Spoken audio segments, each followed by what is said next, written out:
Vamos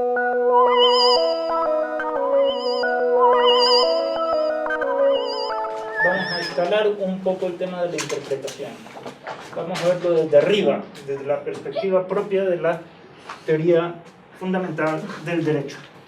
Entonces, lo primero no es interpretar la ley, esto lo sabemos, esto lo hemos visto. Lo primero, cuando se les presenta un caso a ustedes, ¿qué es lo que uno hace? Alguna vez les recordé. Analizar el caso. Después Analizar primero, a ver, cuáles son las personas que están involucradas. Segundo, cuáles las circunstancias, la materia, los objetos. Tercero, ¿qué es lo justo aquí? ¿Se acuerdan lo que les dije? Un mal abogado lo primero que piensa es, ¿qué dice la ley aquí? Un buen abogado dice, a ver, ¿qué es justo aquí? ¿Qué es justo aquí? Y después, efectivamente, ver la ley, qué ley es aplicable, y ahí sí, interpretarla o darle el correcto alcance. Esto sí está bien, perfecto. Y es más o menos el esquema que tenemos aquí.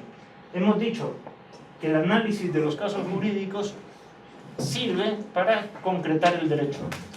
Efectivamente, es un tipo de concepción jurídica. Quizás se olvidaron en el examen, espero que no. Pero bien, ¿qué implica el análisis del caso? Pues más o menos lo que les he dicho. Para declarar o definir el derecho de un caso concreto, deberán analizarse todos los extremos de la relación jurídica, sujetos, bienes, circunstancias y las relaciones. Pero primero los elementos materiales y después los elementos formales, todas las relaciones, los títulos, el vínculo jurídico, todo lo que ya hemos visto. Esto es muy sencillo. Intentaré avanzar todo esto en esta media hora. Primero el análisis, después ya la interpretación del mensaje, y la próxima clase veremos todos los recursos hermenéuticos que pueden existir. Bien. Entonces, lo primero es seleccionar, después de revisar los elementos materiales, es ver qué normas aplican a este caso. Pueden haber muchas normas. La interpretación no es lo primero que se hace. Primero se ven todas las 300.000 normas que hay en el Ecuador, cuál de esas aplica al caso concreto, ¿no? Entonces, luego de revisar las fuentes materiales, uno ve a los elementos, a los sujetos, a las cosas, a las circunstancias, qué fuentes eficientes del derecho hay. Ya hemos visto que hay fuentes eficientes, son las normas, que son la costumbre, que son otras muchas cosas. Bueno, y entonces, ¿qué cosas se excluyen? Y aquí hay algunas reglas que seguramente ustedes conocerán, ¿no? No aplican el caso el derecho que evidentemente no pretendía ser eficaz para el caso específico, porque requería otra fattispecie distinta. ¿Saben lo que es la fattispecie? El antecedente jurídico. El antecedente o presupuesto de la norma. Por ejemplo, en la norma que dice el que roba va 1 año a la cárcel, ¿cuál es la fattispecie? Que hay un robo. El que roba, el robo, sí. Si se cumple eso, efectivamente. Si está previsto, por ejemplo, la ley tributaria no aplica, por ejemplo, a las relaciones de amistad, obviamente no, esa norma no aplicaría. Segundo, el derecho que violente el principio de jerarquía. Si el reglamento dice lo contrario que la Constitución, hemos de aplicar la Constitución. Parece evidente, ¿no? Yo pensé que era...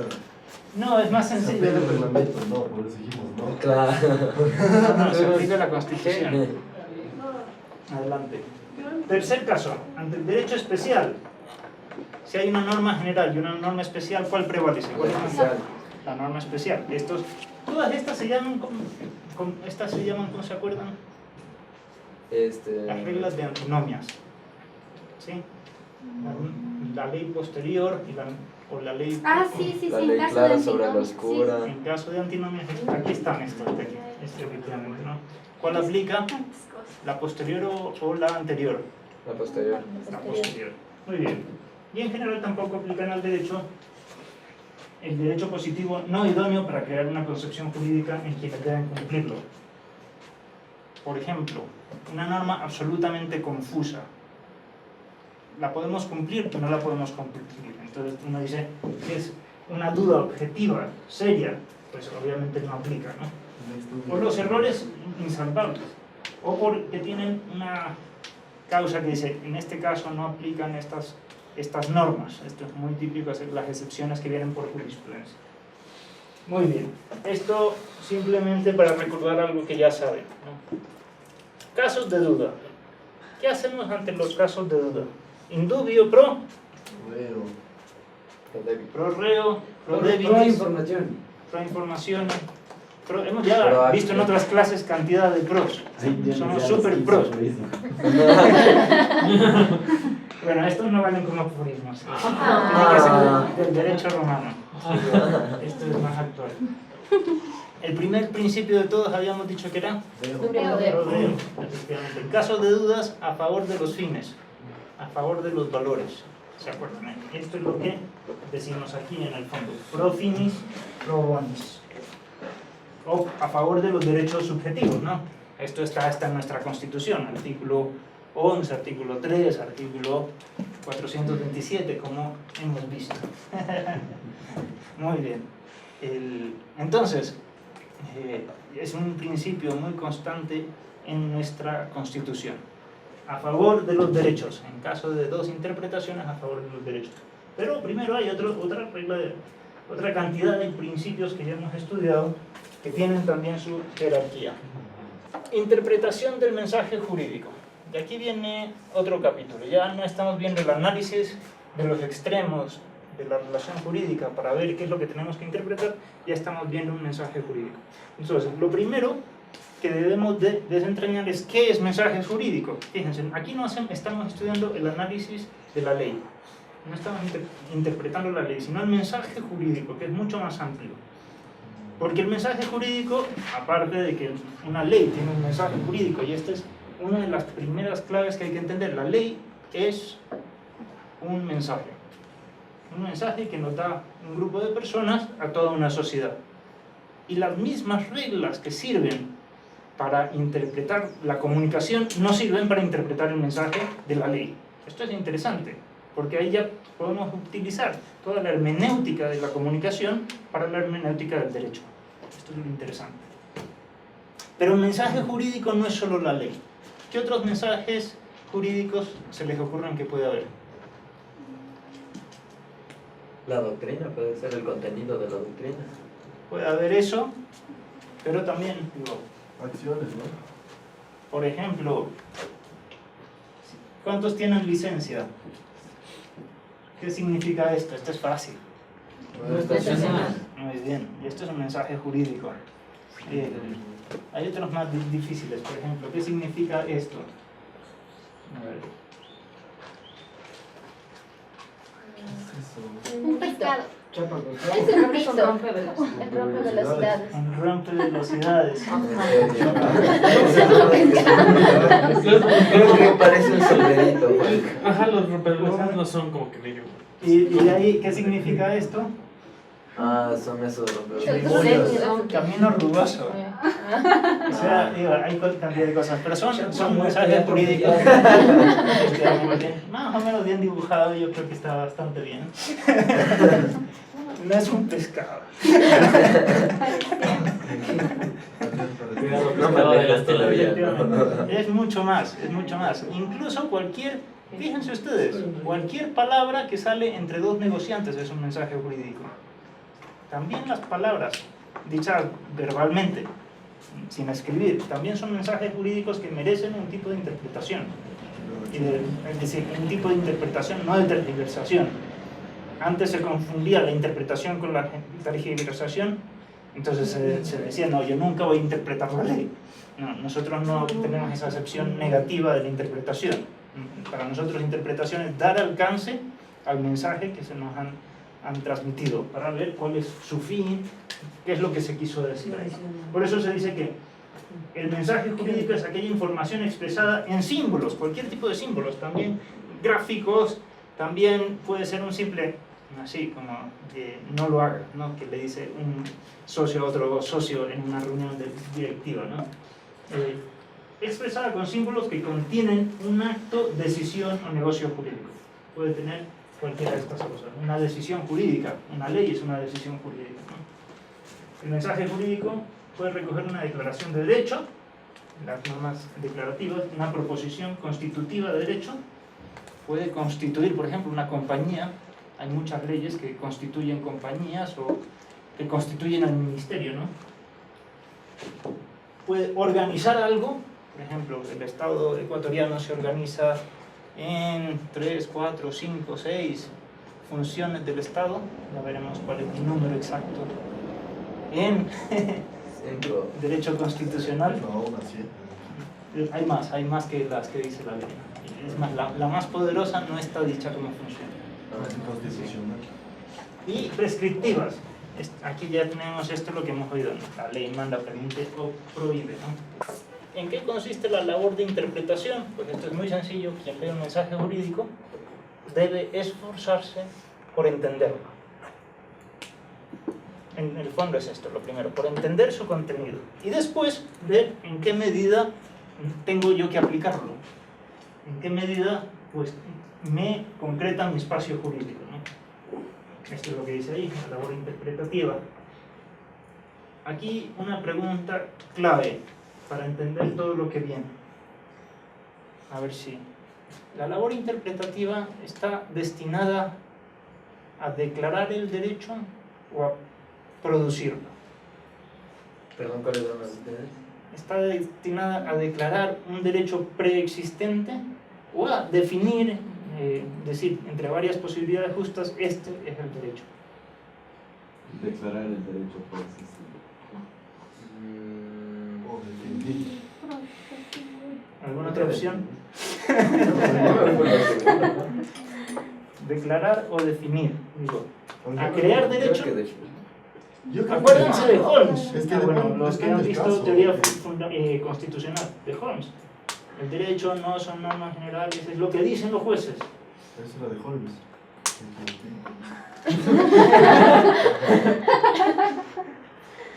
Pero bueno, sí. Sí, Es las dos cosas, depende del caso, ¿no? Las dos cosas, muy bien, las dos cosas. Las dos cosas. Porque muchas veces la norma es demasiado genérica, una constitución es demasiado genérica. Y los jueces, al momento de interpretarla, hacen descender y escogen entre muchísimas posibilidades justas que un valor constitucional tiene, que el valor de la democracia, dicen, de la democracia, aquí se va a interpretar que en el Ecuador están prohibidas las elecciones indirectas. Es importante eso porque lo primero que está destinado es justamente a descubrir lo que es justo, el derecho preexistente. En el fondo, una interpretación, ¿qué es lo que hace? Tratar de descubrir lo que es justo en el mensaje de justicia que transmite para un caso determinado. Ahora bien, hay interpretaciones que van mucho más allá, que realmente definen, cuando hay muchas posibilidades, escogen una. Tienen las dos labores, pero la principal, en principio, es esta. Es más, una interpretación que se vaya contra el texto para producirlo, pues no podría darse, en principio. Estudiaron ya en Introducción al Derecho los tipos de interpretación. Clínica. En clínica, perfecto. ¿Y cuáles eran? Tipo de interpretación. Según la vinculación, prácticamente decían era la interpretación auténtica, Eso. la auténtica, la doctrinal y la jurisprudencial era la típica división. Así. Era la típica división. Y entonces aquí hacemos un cambio de eso, vamos a explicar por qué. La doctrinal es la que hacemos aquí en clase. Yo les digo cómo se debe interpretar la Constitución. Para mí la Constitución, cuando habla, yo qué sé, de que todos tenemos derecho a consumo de bienes y servicios de calidad y de calidez, significa que me tienen que dar un abrazo después de comprar los bienes y estas cosas, ¿no? Para mí es esto, es lo que yo pienso como profesor, además como profesor de derecho del consumidor, supongamos, ¿no? ¿Eso es obligatorio que ustedes lo sigan o no? No. En cambio, si el legislador saca una ley y dice, esa ley del consumidor que yo expedí hace años debe de interpretarse en el sentido de que cuando se compre un bien el vendedor tiene que darle un abrazo al consumidor, porque la norma dice calidad y calidez en la Constitución, así está, ¿no? Es decir, tenemos derecho al abrazo en el Ecuador. Ahí deberían de cumplirlo ustedes, Claro. es obligación, porque es el mismo legislador con la misma potestad con que expidió la ley que interpreta su propia ley. ¿Se entiende? Entonces, esa es una interpretación auténtica. Auténtica. Finalmente, hay otro tipo de interpretación que es la jurisprudencial. Dos personas no se han puesto de acuerdo en cómo se interpreta la ley para un negocio jurídico concreto, van donde el juez y el juez les dice, se interpreta así, sentencia. ¿Todos nosotros tenemos que cumplir con esa sentencia? No. No. ¿Esas dos personas? Sí. Sí, es solo obligatoria para las personas que están sentenciadas. Esos son los tres tipos clásicos de interpretación. Sin embargo, nosotros añadimos a la auténtica una semiauténtica. Porque en la práctica hay muchos que interpretan como si fueran el legislador, como si fueran la persona más importante, como si tuvieran todo el poder, cuando no tienen ningún poder. Ejemplos. El procurador del Estado. ¿Saben lo que es el procurador del Estado? El abogado del Estado. El abogado o el contralor del Estado, muchas veces. Ante quien le llegan muchos contratos que va a firmar varias entidades públicas, unos para revisar cuán legal es que se firme eso, y otro para ver el tema económico y la parte administrativa y todo eso. Pero dan un criterio jurídico. Entonces viene un procurador y dice, no, aquí se hacen las cosas así, y esos no son válidos. Y todos los de abajo tienen que ceñirse a esa interpretación. Después cambia de procurador y quizás cambie la forma de ver las cosas. Y el procurador es una interpretación más seria de una autoridad, pero no es el que emanó la norma. La autentiquísima, es de quien emanó la norma, con el mismo poder. ¿Se entiende? Hay una que, de hecho, si el que tiene el poder vuelve a interpretar su norma en contra de lo que hizo una autoridad inferior como el procurador, ¿cuál valdría? El del que emanó la norma, que interpreta su propia norma, con su propio poder, ¿sí?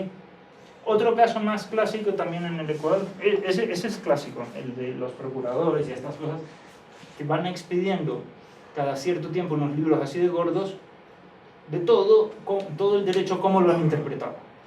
Que han dicho que sí, sus opiniones sobre los casos, y eso se estudia mucho en derecho administrativo, para ver cómo se deben de interpretar las normas administrativas. Esto es una cosa clásica. Y hay muchos problemas con eso, muchísimos, ya comentaremos algunos. La Constitución y la Ley Orgánica con garantías jurisdiccionales y control constitucional, ya se nos acaba el tiempo, le dan a la Corte Constitucional la capacidad de interpretar la Constitución en última instancia. ¿Esa interpretación es auténtica o no es auténtica? Sí. No. ¿Se semiauténtico? Es decir, aquí en el Ecuador se la considera como auténtica, porque es la última instancia. Claro. Pero no es el mismo poder que dictó la Constitución. Es un poder constituido posteriormente. Inferior, si se reuniera otra asamblea constituyente, podría interpretar esta Constitución con otro sentido. ¿Sí? Bien. Ok. Ya un último problema que lo dejo planteado, simplemente, es el efecto de la interpretación vinculante. La interpretación, a diferencia de una nueva ley, tiene un efecto retroactivo. Quizás esta es la mayor diferencia entre una nueva ley. Si yo como legislador me interesa interpretar la ley X, darle un sentido, que todo el mundo cumpla esto, lo que hago es dictar una nueva ley, diciendo esto debe cumplirse de esta manera.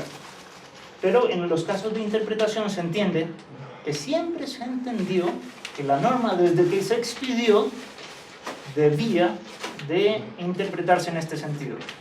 Por ejemplo, si se pone un impuesto a los que escuchan clase, vienen cantidad de personas y hay una persona que está solo de oyente. ¿tiene ese que pagar o no tiene que pagar? Entonces hay una duda. Si yo saco una nueva ley hoy día y digo, tienen que pagar los que solo están escuchando. Entonces se entiende que de hoy en adelante tienen que pagar y de hacia atrás, los días pasados, no tenían que pagar. ¿Sí? Pero si en cambio yo interpreto la ley antigua, yo estoy diciendo, con mi mismo poder, siempre se entendió esto y por eso David tiene que pagar, porque está de oyente en esta clase y no ha pagado, ¿no? De los días pasados. Tiene un efecto retroactivo. Sin embargo, esa es la gran diferencia entre una interpretación y una ley. Sin embargo, es espeluznante este efecto. ¿Por qué? Porque socapa de eso terminan reformando leyes con efecto retroactivo.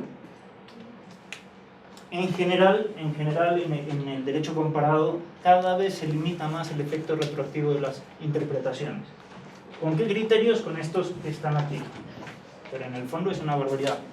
Les cuento, para finalizar, un caso de mi estudio para que vean lo terrible que puede ser. Un contrato que le pusieron una cláusula arbitral con el Estado.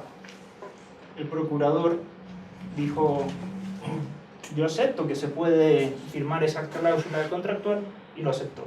Vino otro procurador, hizo una segunda interpretación.